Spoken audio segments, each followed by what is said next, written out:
calibration sa W810 500 kilos. Kailangan naka-on sa daan.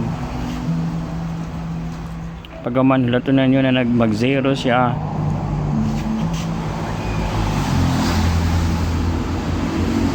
Tapos long press ang tare. Calibration, pindutan niyo ang arrow right. Kana ang magawas. Tapos cal 00 M+ mode.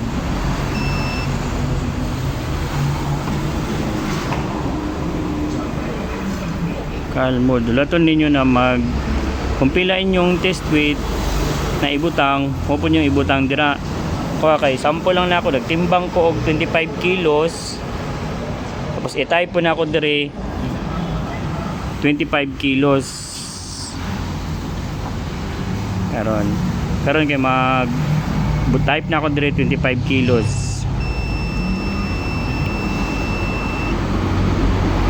Then naka 1 decimal man ta dara 2. Tapos arrow right 5.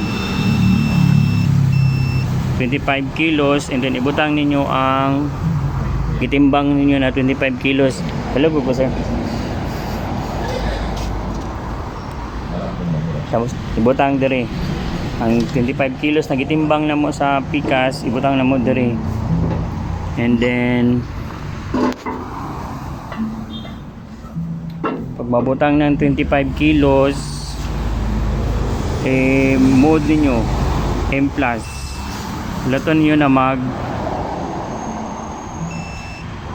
25 kilos. Done calibration. W810 weighing scale 500 kilos. Thank you.